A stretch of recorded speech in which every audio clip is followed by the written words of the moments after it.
हाँ, तो फिर बच्चों आज की इस क्लास में हम लोग क्लास 10 के साइंस के काफ़ी महत्वपूर्ण मोस्ट वीवीआई ये 30 ऑब्जर्व क्वेश्चंस को पढ़ने वाले हैं। प्यारे बाबू, अगर आप ये 30 ऑब्जर्व क्वेश्चंस को अच्छी तरीके से पढ़ लेते हैं, अच्छी तरीके से याद कर लेते, तो आपके फाइनल मैट्रिक बोर्ड परीक्षा 2026 में काफ़ी सारे प्रश्न जो है फिर बच्चों इसी क्लास से देखने को मिलेगा। तो जितने भी विद्यार्थी इस बार फाइनल एग्जाम देने वाले, तो ये क्लास को आप शुरू से लेकर आखिरी तक जरूर कीजिएगा फिर बच्चों। और आप ये भी बताइएगा लास्ट में कि ये 30% में से आपको पहले से कितना परसेंट का आंसर याद था ना, इसका जवाब आप हमें कमेंट सेक्शन में जाकर कमेंट जरूर कीजिएगा। तो प्यारे बाबू, जल्दी से आप लोग क्या कीजिएगा, संपूर्ण विद्यार्थी जो विद्यार्थी अभी तक वीडियो को लाइक नहीं किए, तो फटाफट से वीडियो को लाइक कीजिए प्यारे बच्चों।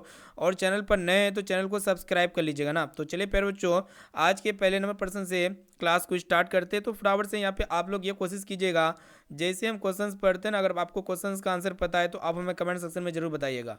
और ये जो क्वेश्चन आपको दिख रहा है ना प्यारे बच्चों, 2026 के लिए बहुत इंपॉर्टेंट, आपके एग्जाम में 100% पूछ ले जाएंगे। प्यारे बच्चों, प्रश्न एक राय के बताना है कि विद्युत फ्यूज विद्युत धारा के किस प्रभाव पर कार्य करती है। काफ़ी इंपॉर्टेंट है प्यारे बच्चों। देखिए यहाँ पे 4 को विकल्प दिया हुआ है, तो ये जो है प्यारे बच्चों विद्युत फ्यूज विद्युत धारा के उसमें प्रभाव पर कार्य करती है, यानी कि यहाँ पे ए वाला ऑप्शन इसका राइट आंसर हो जाएगा। ठीक है। और आपके एग्जाम में एक प्रश्न भी पूछ लिया था प्यारे बच्चों कि विद्युत घंटी किस सिद्धांत पर कार्य करती है, तो विद्युत चुंबकीय प्रभाव पर कार्य करती है ना। अब देखिए बाबू, अगला प्रश्न देखिएगा, यहाँ पे दूसरा नंबर प्रश्न है जो कि आपके एग्जाम के लिए बहुत इंपॉर्टेंट है। यहाँ पे आपसे पूछा गया है कि किसी कुंडली का प्रतिरोध ज्ञात करने के लिए सूत्र क्या होता है, ये ना पूछा गया है। तो प्यारे बच्चों, आपको ये पता होना चाहिए ओम का नियम क्या कहता है। अगर नहीं पता है तो याद कर लीजिएगा, भी बराबर क्या होता है प्यारे बच्चों, आयर होता है, ये ना होता है ओम का नियम। ठीक है, ओम के नियम से क्या होता है बच्चों, भी बराबर आयर होता है। तो यहाँ पे अगर प्रतिरोध ज्ञात करने के लिए सूत्र पूछा जाएगा तो आर बराबर क्या हो जाएगा बच्चों, भी बटा आई हो जाएगा। आई गुना में था, भी की तरफ आएगा तो बटे हो जाएगा, जो कि देख सकते हैं कौन सा ऑप्शन में दिया हुआ है, आर बराबर भी बटे आई, जो कि ऑप्शन नंबर सी में आपका दिया हुआ सी वाला ऑप्शन इसका बिल्कुल ही करेक्ट आंसर हो जाएगा। आप इसे अच्छी तरीके से याद रखिएगा। अब देखिए बाबू, तीसरा नंबर प्रश्न जो कि आपके एग्जाम के लिए बहुत इंपॉर्टेंट है, 2026 के एग्जाम में 100% है। इस तरह के प्रश्न जो है ना फिर बरोबर पूछ लिए आते हैं। आप कोशिश कीजिए एक एक क्वेश्चन को अच्छी तरीके से याद करने का ना। तो यहाँ पे अगर देखा जाए, क्या कह रहा है आपको बताना है कि डायनेमो से किस प्रकार की धारा प्राप्त होती है प्यारे बच्चों, ये ना पूछा गया है। तो देखिए ऑप्शन ए में आपका दिया दिष्ट धारा प्रत्यावर्ती धारा दोनों धारा है, या फिर इनमें से कोई नहीं। तो डायनेमो से जो है फिर बच्चों दिष्ट धारा प्राप्त होती है, या फिर दोनों, तो प्रत्यावर्ती और दिष्ट धारा यानी कि ये दोनों धाराएं प्राप्त होती है। ऑप्शन नंबर सी इसका राइट आंसर हो जाएगा। ठीक है, ये आपके एग्जाम के लिए बहुत इंपॉर्टेंट है, आप इसे अच्छी तरीके से याद रखिएगा। अब देखिए बाबू, अगला प्रश्न है। देखिए यहाँ पे चौथा नंबर प्रश्न क्या कह रहा है, काफ़ी इंपॉर्टेंट 2026 के लिए।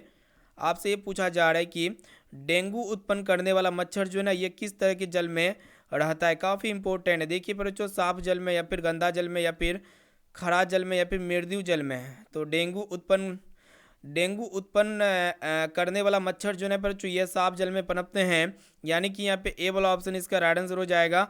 और मलेरिया मलेरिया रोग, मतलब आपको ये भी पता होना चाहिए, मलेरिया जो रोग होता है ना बच्चों, किस मच्छर के काटने से होता है, तो मादा एनोफिलिज नामक मच्छर होता है, इसके काटने से क्या होता है, मलेरिया रोग होता है।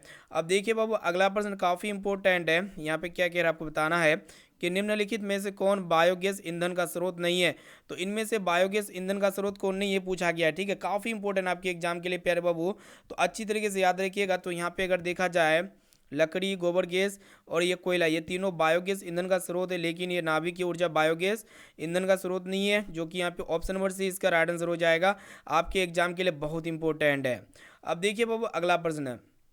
यहाँ पे क्या कह रहा है, छठा नंबर प्रश्न आपको ये बताना है कि कृत्रिम विवृत के किन अपशिष्ट उत्पादों को रुधिर से अपवहन द्वारा पृथक किया जाता है बच्चों। तो देखिए नाइट्रोजन, कार्बन, ऑक्सीजन, या फिर इनमें से सभी।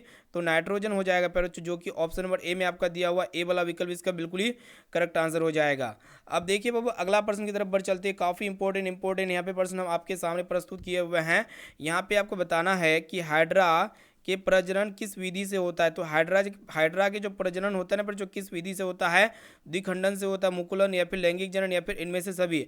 तो हाइड्रा में जो प्रजनन होता है ना पर जो ये द्विखंडन से होता है, या फिर किससे होता है, तो आप हमें कमेंट सेक्शन में जाके जरूर कमेंट कीजिए एक एक क्वेश्चन का।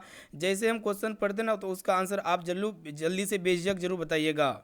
तो प्यारे बच्चों, अगर यहाँ पे देखा जाए तो यहाँ पे ऑप्शन नंबर बी जो है ना बिल्कुल ही करेक्ट आंसर हो जाएगा। आप कोशिश कीजिए प्यारे बच्चों एक एक क्वेश्चंस बतलाने का। तो प्यारे बाबू यहाँ पे देखिए 8वां नंबर प्रश्न क्या कह रहा है, आपको बताना है कि किसी माध्यम के अपवर्तनांक का मान कितना होता है। प्यारे बच्चों, आपको पता होना चाहिए अपवर्तनांक यानी कि जो स्नेल का नियम होता है प्यारे बच्चों, म्यू बराबर क्या होता है कि sine I upon sine R होता है। ये आपको पता होना चाहिए। ठीक है, कहने का मतलब ये होता है कि आपतन कोण की ज्या तथा अपवर्तन कोण की ज्या का अनुपात स्थिर रहता है, जो कि देख सकते हैं प्यारे बच्चों ऑप्शन नंबर बी में आपका दिया हुआ बी वाला ऑप्शन इसका राइट आंसर हो जाएगा। अब देखिए बाबू अगला प्रश्न क्या कह रहा है, आपको बताना है, ध्यान से देखिएगा कि दाढ़ी बनाने में कौन दर्पण उपयुक्त होता है। तो प्यारे बच्चों दाढ़ी बनाने के लिए जो है ना समतल दर्पण या फिर अवतल दर्पण का प्रयोग किया जाता है। तो अवतल दर्पण का प्रयोग किया जाता है, जो कि ऑप्शन नंबर सी में आपका दिया हुआ है। अब आइए बाबू देखते हैं यहाँ पे नेक्स्ट क्वेश्चन, काफ़ी महत्वपूर्ण यहाँ पे क्वेश्चन हम आपके सामने प्रस्तुत कर रहे हैं। तो प्यारे बच्चों देखिए यहाँ पे 10वां नंबर प्रश्न काफ़ी इंपॉर्टेंट है। यहाँ पे क्या करा है कि स्पेक्ट्रम में किस रंग की किरण का झुकाव अधिक होता है। तो प्यारे बच्चों आपको ये पता होगा कि श्वेत प्रकाश को जब हम लोग प्रिज्म से गुजारते हैं और पर्दे पर जो 7 रंग की पट्टी प्राप्त होती है, सबसे नीचे कौन सा कलर होता है प्यारे बच्चों, वायलेट कलर होता है। यानी कि इसका बैंगनी कलर का झुकाव क्या होता है, सबसे ज़्यादा होता है। यहाँ पे ऑप्शन नंबर डी इसका राइट आंसर हो जाएगा। अब देखिए बाबू अगला प्रश्न काफ़ी इंपॉर्टेंट है 2026 के लिए, सभी क्वेश्चंस को याद करते हुए चलिए। यहाँ पे आपको बताना है कि प्रकृति में ऑक्सीजन का संतुलन कैसे बना रहता है। ठीक है, तो ऑक्सीजन का संतुलन जो बना रहता है प्यारे बच्चों प्रकाश संश्लेषण के द्वारा बना रहता है। यानी कि प्यारे बाबू यहाँ पे ऑप्शन नंबर बी इसका राइट आंसर हो जाएगा। अब देखिए बाबू अगला प्रश्न काफ़ी इंपॉर्टेंट है, यहाँ पे आपको ये बताना है, ध्यान से देखिएगा क्या कह रहा है। आपको बताना ये है कि पौधों में श्वसन क्रिया के अंतर्गत एडीपी के टूटने से कितनी ऊर्जा मुक्त होती है, काफ़ी इंपॉर्टेंट है। तो यहाँ पे 30.5 कैलोरी जूल प्रति मोल ऊर्जा क्या होती है प्यारे बच्चों, मुक्त होती है, जो कि यहाँ पे ए ऑप्शन इसका राइट आंसर हो जाएगा। अब देखिए बाबू अगला प्रश्न आपको ये बताना है, काफ़ी इंपॉर्टेंट आपके एग्जाम के लिए, एक एक क्वेश्चन को याद करते हुए चलिए। आपको ये बताना है कि मानव हृदय में कितने कोष्ठ होते हैं। तो मानव हृदय में कितने चेंबर होते हैं, आपको पता होना चाहिए 4 चेंबर होते हैं प्यारे बच्चों, इसीलिए यहाँ पे डी वाला ऑप्शन इसका राइट आंसर हो जाएगा। अब देखिए बाबू अगला प्रश्न जो कि आपके एग्जाम के लिए बहुत इंपॉर्टेंट है, आपको ये बताना है कि मानव हृदय का औसत प्रकुंचन रक्त दाब लगभग कितना होता है प्यारे बच्चों। तो 120 mmHg होता है, आपको ये पता होना चाहिए। और सामान्य कितना होता है प्यारे बच्चों, तो 120/80 mmHg होता है ना। ये आपके एग्जाम के लिए बहुत इंपॉर्टेंट है। अब देखिए बाबू अगला प्रश्न क्या कह रहा है, आपको ये बताना है, देखिएगा ध्यान से कि पौधों में वाष्प उत्सर्जन जो है ना ये किस भाग में होता है। तो पेड़ पौधे की पत्तियों में होता है प्यारे बच्चों, जो कि ऑप्शन नंबर सी में आपका दिया हुआ है। सी वाला विकल्प इसका बिल्कुल ही सही उत्तर हो जाएगा। अब देखिए बाबू अगला प्रश्न क्या कह रहा है कि हीलियम कैसा तत्व है। तो प्यारे बच्चों हीलियम जो है ना ये अक्रिय तत्व होता है, आपको ये पता होना चाहिए। ए वाला ऑप्शन इसका राइट आंसर हो जाएगा। अब देखिए यहाँ पे अगला प्रश्न आपको ये बताना है कि जल में हाइड्रोजन तथा ऑक्सीजन की परमाणु संख्या का अनुपात कितना होता है। तो सबसे पहले आपको जल का अणुसूत्र पता होना चाहिए, क्या होता है प्यारे बच्चों, H2O होता है। तो यहाँ पे हाइड्रोजन का 2 अनुपात हो जाएगा और ऑक्सीजन का कितना अनुपात हो जाएगा, परमाणु प्यारे बच्चों 2:1, जो कि देख सकते हैं ऑप्शन नंबर बी में आपका दिया हुआ है। अब देखिए बाबू अगला प्रश्न जो कि आपके एग्जाम के लिए बहुत इंपॉर्टेंट, अच्छी तरीके से याद रखिए, क्या कह रहा है कि आवर्त सारणी में कितने आवर्त होते हैं बच्चों। तो आवर्त सारणी में 7 आवर्त होते हैं, ये आपको पता होना चाहिए। और आवर्त सारणी में वर्ग कितने होते हैं बच्चों, तो 18 वर्ग होते हैं। ये भी प्रश्न आपके एग्जाम में पूछे जाते हैं। अब देखिए बाबू अगला प्रश्न आपको ये बताना है, काफ़ी इंपॉर्टेंट 2026 के लिए, कि सिलिका क्या होते हैं प्यारे बच्चों। ये सिलिका जो होते हैं यह एक प्रकार का काचिज होता है प्यारे बच्चों, उपधातु होता है, इसीलिए यहाँ पे ऑप्शन नंबर सी इसका बिल्कुल ही राइट आंसर हो जाएगा। अब देखिए बाबू यहाँ पे क्या कह रहा है कि सिंगल बॉन्ड OH क्रियाशील मूलक को हम लोग क्या कहते हैं, काफ़ी इंपॉर्टेंट आपके एग्जाम के लिए, एक एक क्वेश्चंस को याद करते हुए चलिए ना प्यारे बच्चों। इसका आंसर जल्दी से बताइए, कीटोन होगा, एल्डिहाइड होगा, एल्कोहल होगा, या फिर इनमें से कोई नहीं। तो प्यारे बच्चों क्या होगा इसका आंसर, तो प्यारे बाबू यहाँ पे बी वाला ऑप्शन इसका राइट आंसर हो जाएगा ना। देखिए यहाँ पे अगला प्रश्न काफ़ी इंपॉर्टेंट है, यहाँ पे ये कह रहा है कि विद्युत शक्ति का ऐसा ही मात्रक क्या होते हैं। तो ऐसा यूनिट पूछा गया है, तो वाट होते प्यारे बच्चों, जो कि देख सकते हैं ऑप्शन नंबर सी में आपका दिया हुआ है। सी वाला विकल्प इसका राइट आंसर हो जाएगा। और बल का ऐसा मात्रक क्या होते प्यारे बच्चों, न्यूटन होते, इसको हम लोग एन के द्वारा दिखाते हैं।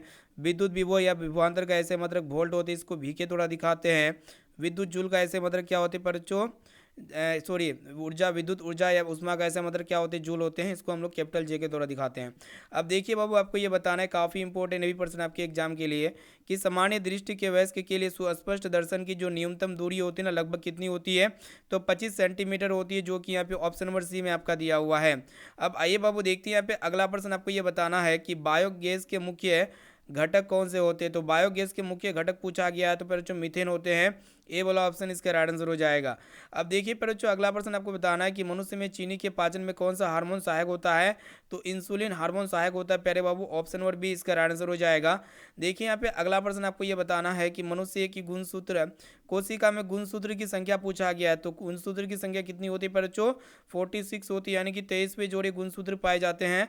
अब देखते हैं बाबू अगला प्रश्न आपको ये बताना है, काफ़ी इंपॉर्टेंट है, कि श्वसन कैसी रासायनिक अभिक्रिया है। तो फिर बच्चों ये श्वसन जो है ना, यह कैसी रासायनिक अभिक्रिया है, काफ़ी इंपॉर्टेंट है। तो पहले बच्चों ये ऊष्माक्षेपी रासायनिक अभिक्रिया यानी कि उपचयन।